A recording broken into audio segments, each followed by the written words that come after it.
the network for the AV industry.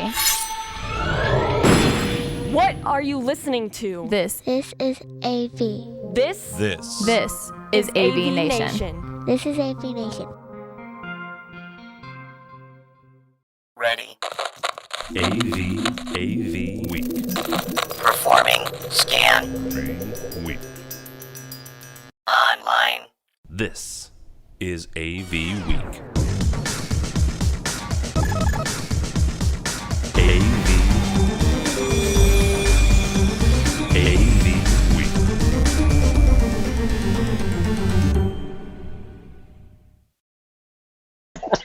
This is AV Week, your weekly wrap-up of audio-visual news and information. My name is Tim Albright. I am your host. With us this week, it's kind of like a ISE Redux with a couple extra added. So first and foremost, the left side of my brain, Mr. George Tucker. Hello, everybody. How are you, sir? Are you recovered yet? I was fine. See, I just last night I actually slept decently, and slept normally. I was getting up at like 3 o'clock in the morning the rest of the week, early this week. So, all right. The other part of our ISE squadron is Mr. Matt D. Scott. How are you, sir?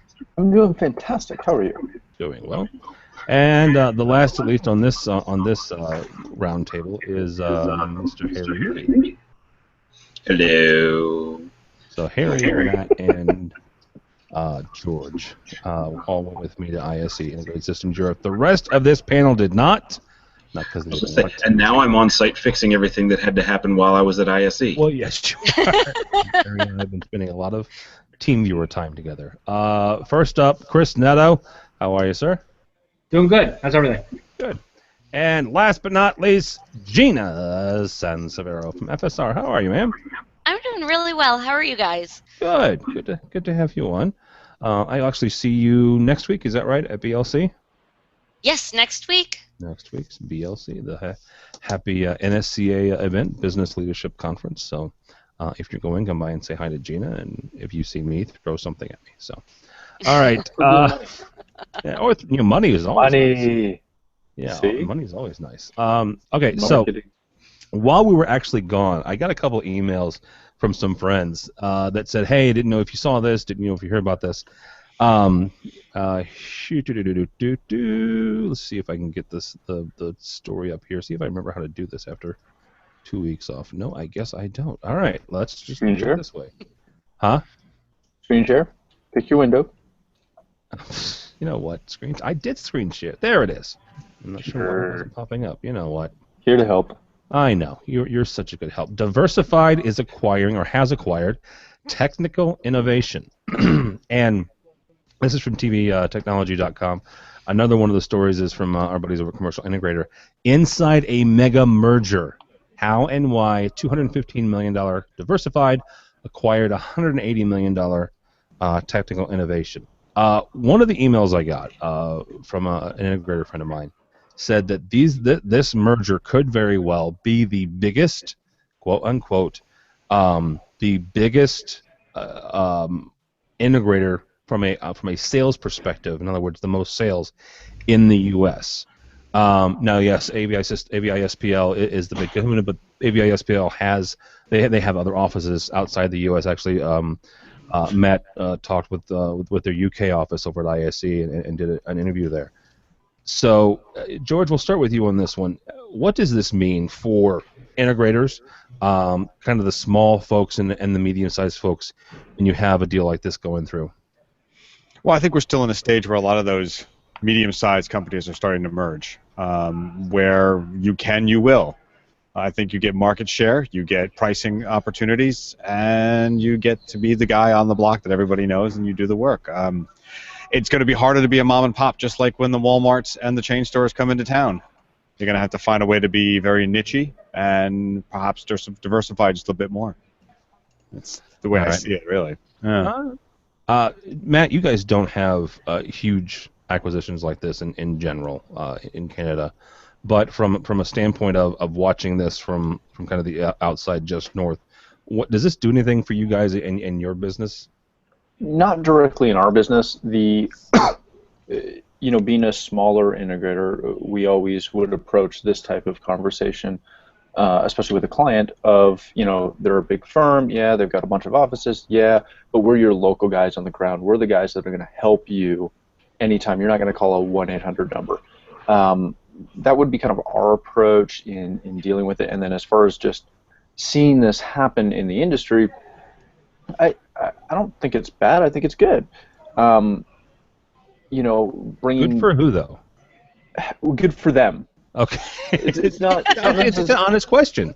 Yeah, it's not necessarily bad for the industry in general, other than the fact that, as soon as you get the conglomerates, it just makes it harder for everybody else to combat and go toe-to-toe with these guys.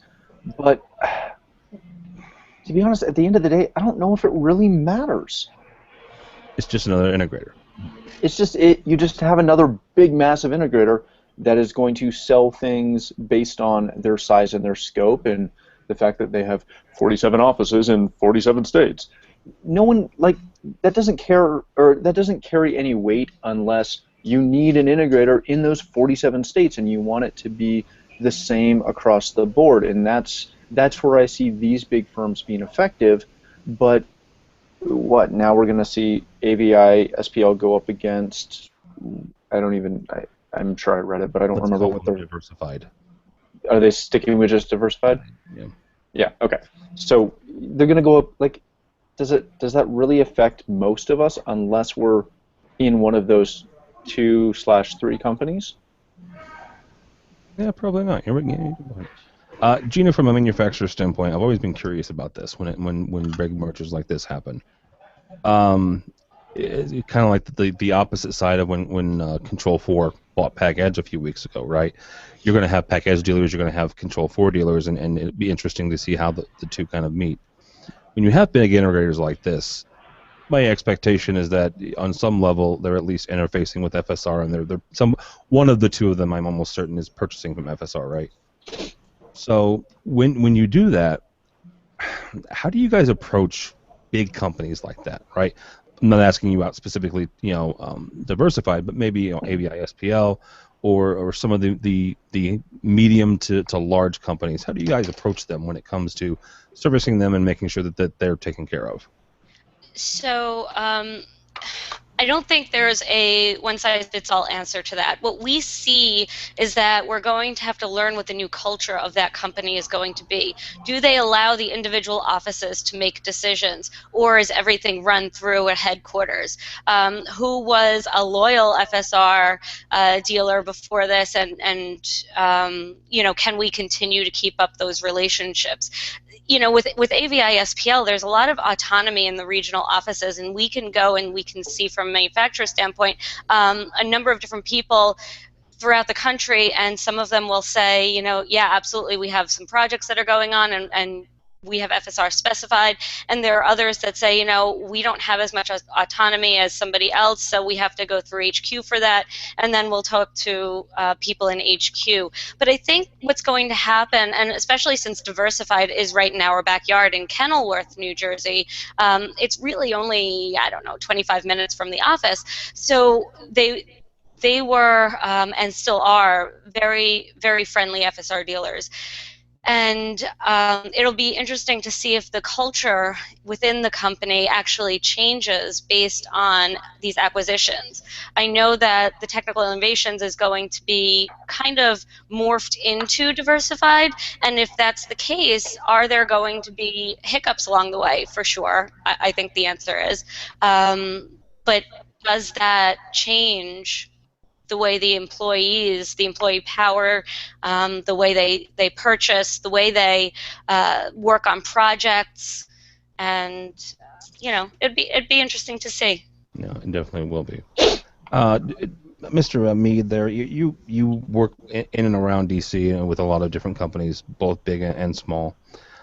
Same kind of question to you as to Matt. What does this do to the medium and the not the obviously ginormous companies, but the medium to big companies that are used to going up against the big boys and girls in the block?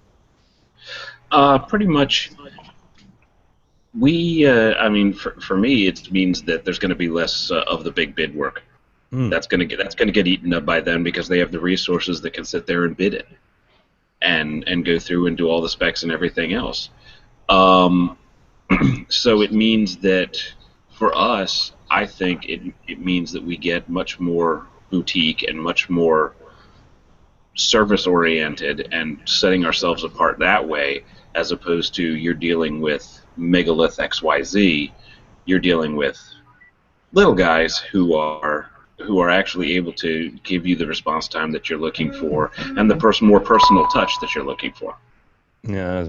Tim, can I ask a question really quick? Sure. Because I'm curious about that. I was kind of thinking about that myself, and my question is, obviously small companies have a reputation to be able to move quicker, right? They're able to move quicker for their clients.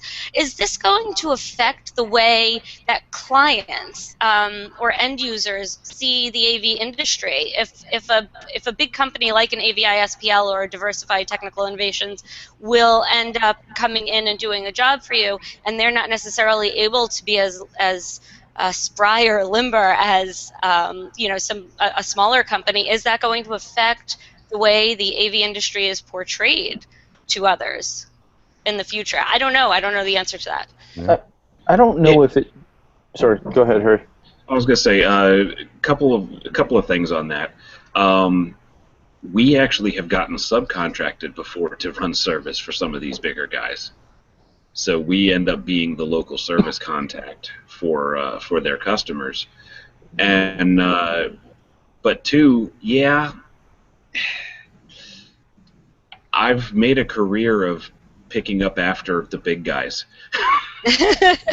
Well, that's actually not a bad career advice either. No, there's something to be said for, when you look at this application from the end user standpoint, there's something to be said for the client or the end user being happy with, either buying local and supporting that local, non-massive monopoly company. That's why, Ace Hardware and Home Hardware and all those little companies still exist, even though Home Depot is on, in every major town.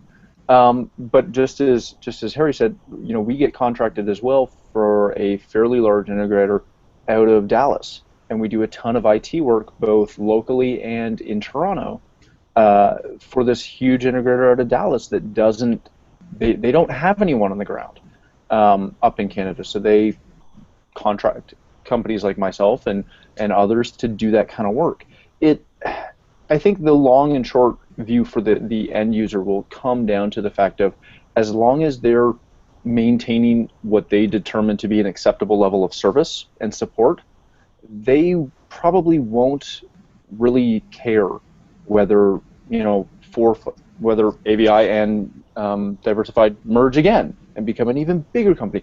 It won't matter to them in the long run, because as much as we love our industry and we like to think our industry is huge, in the grand scheme of things and for the general consumer, they don't really care. They just want their boardroom to work. Yeah. Chris, I want to bring you in on this because you've worn a lot of hats over the years, and you've been a tech manager for large corporations, and now you're a consultant for those some of those same corporations. Back to Gina's point, you think that changes end users' perception of the industry? Nope. No, just no. No, just straight up no. Well, I mean, this is why we do the. That may be the shortest answer you've ever given me for anything. No. Why did you make him elaborate? Let him leave it. 3-year-old face and say no, not having it. Well, let me explain why I emphatically say no. As a consultant who does bid work for these large corporations, the corporations have their companies that they choose. That's part of their buying, their approved vendors list. Yeah. If Diversified was on an approved buyers list, now Technical Innovations, by merger, is now on that as well. So maybe they're able to service the companies or large corporations that have multiple offices a little better. I think the bigger thing is this. This is how it affects the little guys or the smaller guys. They now have buying power that is going to double very quickly. So a company that was purchasing, take FSR, and they were buying it at 25% off, now we'll go back to the manufacturers and say, we're that much bigger, and we want that much more of a discount. Where that puts the heat then on the smaller companies that don't have that buying power and that leverage. So that is one aspect of a bigger merger that will affect the little guys or the smaller companies. And you're right, Harry, there are people that make careers off of fixing what the big guys mess up.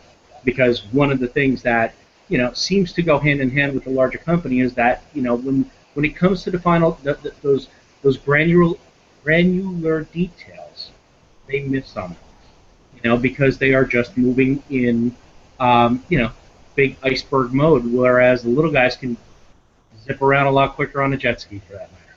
Yeah. So you have that. The other thing that has to be taken into account when looking at this, and I know Diversified is local; it's in Jersey. Word. So with Diversified here in Jersey, their biggest market was they were doing stadiums, stadium sounds. They were working a lot in the big TV production studios, right? So they have a history of that. They also are heavily in the digital signage market. They not only will sell the monitors, they also do that one thing that we say is very elusive in our industry, which is they also have the content creation going on in the background. So prior to this merger, Diversified Systems was two companies, Diversified Systems and Diversified Media Group. They are now merged as one, or three companies, correct? And now they've all merged under one, and now they've purchased Technical Innovation. So from a bigger scheme of things, it's a bigger play. Technical Innovations was more the conference room AV guys, traditional AV guys that we know. The guys from Diversified were moving into other areas, and they did have an AV division, but their big business was in the broadcast and obviously their stadiums. All right, very good. All right, let's wrap up ISE. I guess not necessarily once and for all. We've been putting videos up all week. But I wanted to cover a story that we actually covered on AVWeek, kind of two different sides of the same coin. This is from Installation International, and Installation did an interview with both Vin Brunau, who's the head of CEDIA, and with Dave Labuscus from Infocom. And according to this article, quote unquote, technical advances are creating opportunities that are almost inconceivable in scale, believes David Labuscus, Executive Director and CEO of Infocom International. Okay, very optimistic. What I want to point there on, and Dave goes on to talk about a lot of really cool things that Infocom is doing this year. Harry, we're going to start with you on this one. Inconceivable in scale. That's the part of the article that caught me, and unfortunately, it's in like the first or second paragraph. Inconceivable in scale. Are we at that point where we're inconceivable in scale and things are coming down that way? I think it might seem that way to someone who has followed the AV industry, because again, as Matt was saying, the AV industry itself is not all that big. It's very small. And now I'm completely off on a different train of thought. Anyway, I don't know. I mean, it depends on how the convergence keeps going with IT and how much IT takes over. I mean, one example here is that one of the sites that I'm dealing with, they keep simplifying their systems every time that something happens. Every time we put a new system in, there's less and less to it. There's less and less to it. So I don't know if I would particularly agree with inconceivably large or whatever the actual term was. Where is that? What is that? What is that general statement? Is what I'm asking first. Like, Chris, I thought the same thing. I'm like, that is the most vague, uninteresting answer that I've ever heard. It's not vague. It's inconceivable. Have you never seen Princess Bride? Princess Bride. It's not a problem. Can we please quote Princess Bride now for the remainder of the show? You keep using that word. I was waiting for somebody to say that. Yeah. So okay. So let's take a look at the industry in general, right? According to Infocom, this is the year 2016. This is the year that the U.S. market is surpassed by Asia Pacific, right? Okay, cool. I can see the inconceivably large part of that. Are we there? I mean, is this industry growing at that rate, and are we, on some precipice of greatness, or are we just, kind of nicely making some inroads, and there's not some great big giant leaps happening? Is he lumping us with IT? Is my first question. Because if you're going to lump us with IT, then yes. Oh wow, we just got bigger. When you start adding all the components of AV with IT, and now we're finally starting to get some attention from other areas of the news, I guess, by security issues and backdoor issues and this stuff and that. Is that where he's going with Inconceivable? Because we've been around, we've been doing the same thing for the last God knows how many years, 20 years or so. It's been the same type of systems. We can go a little further. This was something that I was working on this week. Is I think we're hitting a point from this Inconceivable side where the hardware is all there for us to work. We can build anything that the customer will ask us, but now we're going to be limited not by our technology but by the software.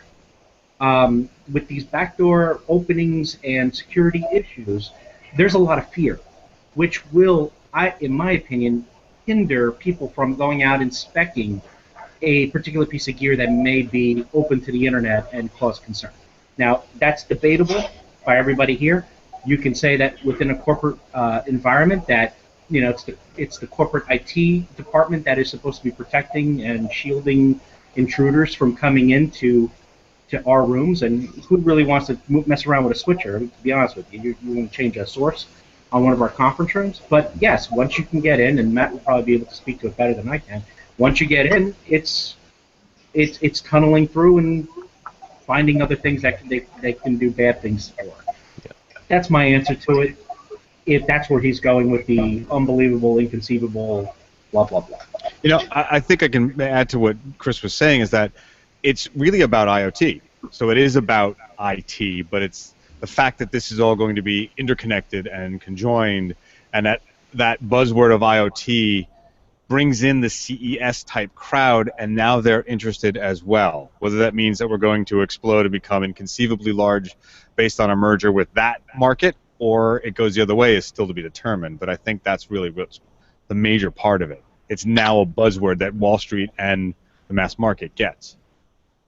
I could see that. Gina, let's bring you on this when it comes to not just growing the industry, but Chris brings up a good point with the network. You guys have gotten, almost a year or so ago, you introduced me to a fairly compact but useful control platform that FSR has. So when you guys start developing stuff like that, and you do have a software platform, how are you talking with the end users? You directly talk with the education market. How are you talking with them and allaying some of these fears that they may have? The educational market is full of a couple of misnomers, and one of them is that they're end users, and the people I talk to in the AV media services departments are not end users. They feel like their faculty, their staff, those are the end users. Those are the ones who definitely work with the product as their clients. So they're well educated, is my point, the people that I'm talking to, and what we're finding from our point of view is that our products, from the infrastructure stuff, we don't get this very often, but from the electronics and from the control, we'll get this a lot. Our products are becoming much more commoditized, I guess you could say. Everybody is getting into it. There are a number of different companies out there where you can you can check out their websites, and everybody has something similar, a little black box that looks very, very similar. So, waylaying their fears, I think they're much more educated than that. I think that they understand how things work. They understand security concerns. They understand working with their IT departments. A lot of them have separate networks for AV and IT within their campuses. They're very savvy. What they're finding is, well, teach me about the benefits of using your black box or your control system over somebody else's, because that's really what it comes down to. Everybody's getting a little bit into everybody else's space, and so what do we bring to the table? That makes a whole lot of sense. Harry, real quickly on you guys have gone from you've done medium-sized to large-sized projects. Just from a government standpoint, and I'm going to be careful to ask this because you and I have had conversations about the economy in general. I'm not related to AV. Where are we at when it comes to that segment of the AV industry? Are we growing, or are we stagnant, or where are we headed? Yes and no. Yeah, Wait. I was going to say growing and stagnant at the same time. Okay, just depends. It depends on what. It depends on what for this. It depends on what agency. It depends on who's buying. Some agencies are going great guns. Some agencies have had to cut back. So it really depends on who you're dealing with. Contractors, like suppliers, that's a lot of the work as well, is actual government contractors. I mean, your big guys, Lockheed and Leidos, and I'm just looking out the window and I can read the buildings. Since I'm down here in Northern Virginia today, and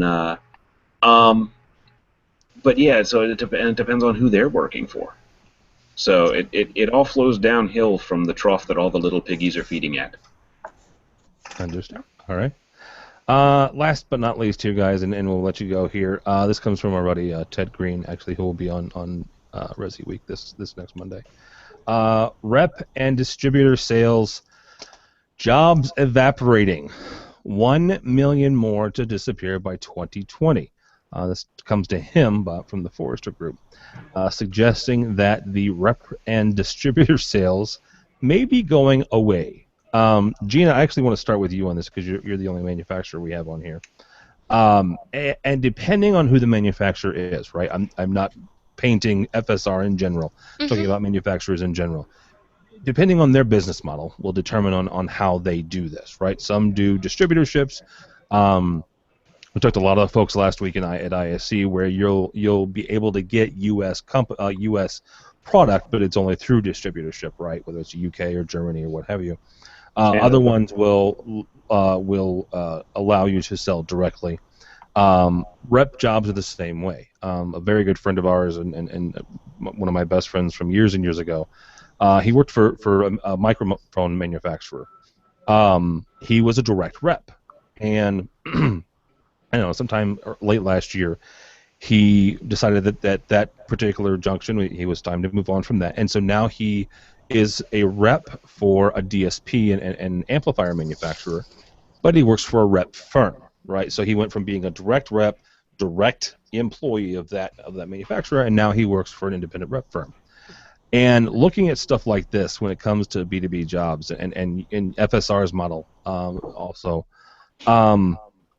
what is this? Are we in a position where manufacturers need to go directly to the end user, or does the distributor rep model still work? Well, from FSR's point of view, we work through a rep network. We have about 20 or so manufacturers reps. It might be more than that throughout the world now. I think that it allows us to really work to where our strength is, and that's our engineering. So we quote unquote outsource a lot of our sales. We make sure that our regional managers work well with our reps around the country so that everybody's getting answers and product and training that they need. But we really, that reducing the amount of overhead that we could be spending on a sales staff allows us to really focus on engineering, and we're doing a lot of R&D. We're researching a lot of trends. We're kind of keeping up with the industry so that we know what's needed next. A lot of our consultants and architects love us because they say, you know what, Gina, we need a new table box, but we need it with a cutout here, and we need it with this kind of connectivity here, and we're able to customize things relatively quickly.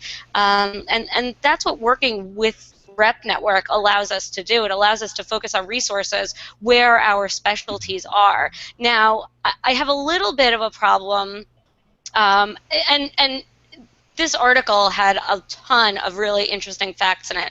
One of them specifically was that 93% of B2B buyers say they prefer to buy online, and 59% of buyers don't want to interact with salespeople.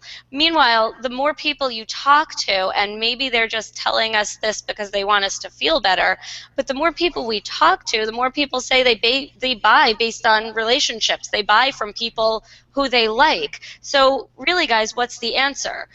Are we buying from people we like, or are we buying from machines? And how should we handle that in the future? I think those are questions that we haven't seen played out. I think that those are astonishing facts if they're in fact true, and I'm sure that they are. But I was really sitting there thinking, well, people know FSR because of our interaction with others, our ability to play nice, our ability to move quickly, and our ability to really perform when we're asked to perform. And so how do you get that from a computer? Yeah. No, that's a good point. And here's the dangerous part of the next part of this discussion is talking to the rest of these four gentlemen, because all four of them have different experiences. Sure.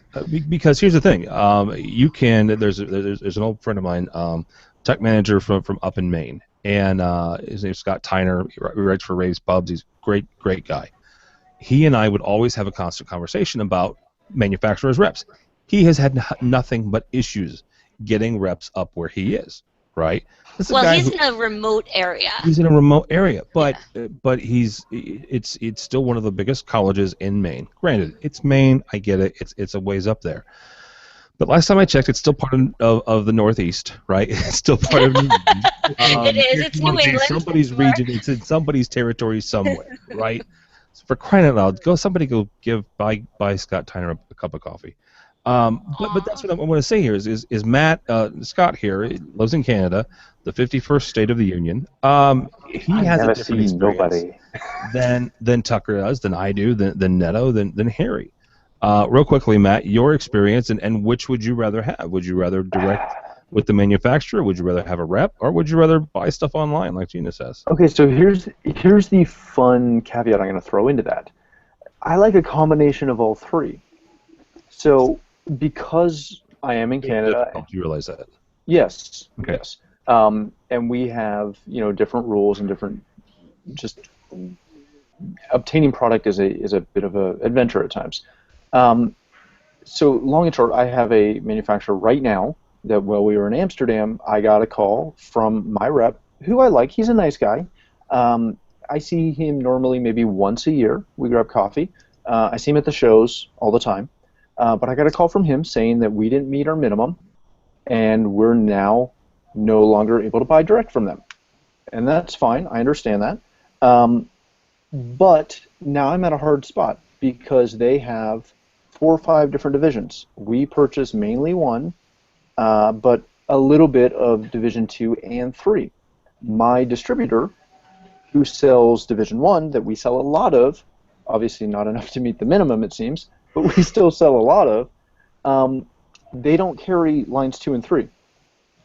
So now I'm stuck trying to find another avenue or another manufacturer who can get me that product that I used to buy from my distributor, or I'm sorry, from the manufacturer. My distributors, just in general, I never see them. I have to go to them, with the exception of, 2 of the smaller firms, which are great. But the big distributors who have everything I need, whose names everyone would recognize because they're big in Canada and the US, I don't see them. I don't get a call from them. I have to call them. Half the time I have to give them model numbers so they can go call somebody at head office to get me a price on, because they don't have it in their system on fairly standard stuff. And buying on the internet, obviously we can't buy most of what we need online because most of the manufacturers don't sell it online. Just to clarify, you are 2 hours outside of Michigan. You are not in the frozen tundra. This is true. I am an hour from Michigan. I'm 2 hours from Detroit, 2 hours to Buffalo, and 2 hours to Toronto. Damn. And I go to Toronto probably minimum once a month for something, to either go see a supplier, see a distributor, pick something up, return something. And we've had these conversations. We're going up for Westbury's event, and again, they're an integrator, but we're going up to an event mainly because I'll actually be able to see somebody. I'll be able to talk to somebody and get them on the phone. And again, I realize this is Canada, and I realize that I'm not a Westbury, or I'm not an AV ISBL, or I'm not any of what you guys do on a scale of things. But it is incredibly hard. Now, when it comes to somebody like FSR, I know Gina. Hi, Gina. Hi. And if I need something, I'm calling Gina because I can make that happen because we have a personal relationship. Yes. I know I have a rep, maybe. I have no idea who it is. I have a catalog. But that is the hard part of being not in a big metro. And I'm sure as much as we'd like to think it's not the same, go find some guy who has a small firm in a sub 500,000 population city in the Midwest. Tim. I'm gonna guess Tim. I'm gonna guess that their stories are not too unlike mine. Actually, you know what? Here's the thing about being where I live. I live outside of St. Louis. Technically, I live in So Southwest you don't Illinois. count, is what you're saying. Well, no, I don't, because here's the thing. I've got great relationship with all my reps. When I was a tech manager, I had great, until I Sally left, I had great Crestron reps. The ones after that, I couldn't, anyhow, the Extron folks, the FSR, I mean, all of the folks that came by and talked with it. I don't know if it was the fact that we were in the middle of the country. Matter of fact, I was having an issue with Biamp today, and I called up a good friend of mine who's also our Biamp rep, Corey Boyer. I said, Corey, I need help. Corey stayed on the phone with me for an hour as I troubleshot this system.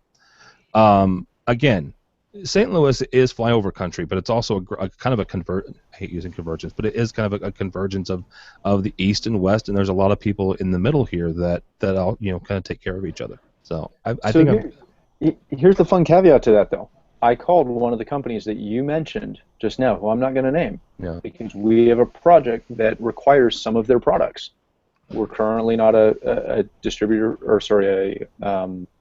we currently don't buy from them. We've been trying to get him on the phone, our local rep, since before ISE, 2 weeks before ISE. I can't get pricing yet from them. Not my pricing, like MSRP, so I have an idea what I'm quoting. So now I'm going to probably dump them and go to another company who hopefully I can get on the phone. But you know why I can get them on the phone? Because I know one of the VPs.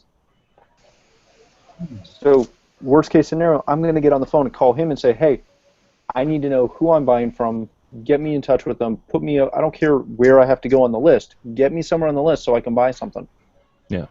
Because the bottom line is, we're trying to sell your products.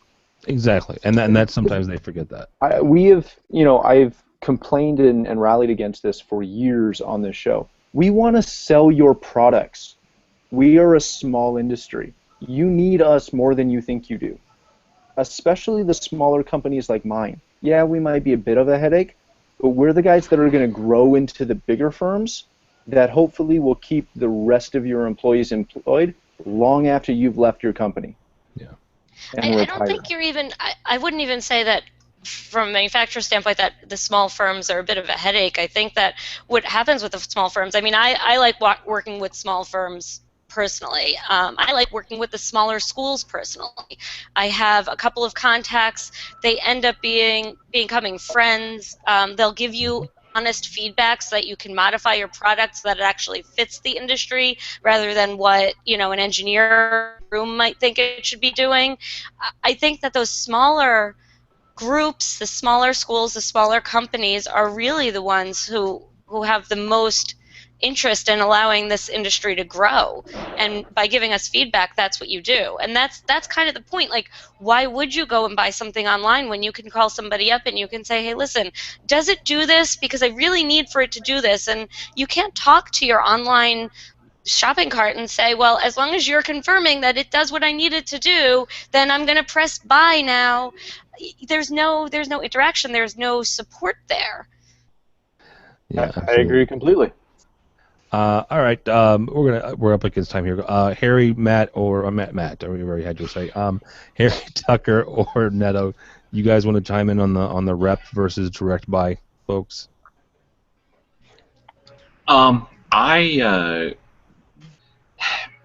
It doesn't matter as much to me, although it is kind of disconcerting when a rep comes in with one hat and then leaves and then comes back in with another hat, and likes to use phrasing like, well, we here at FSR, or we here at Crestron, or I'm like, no, you're not.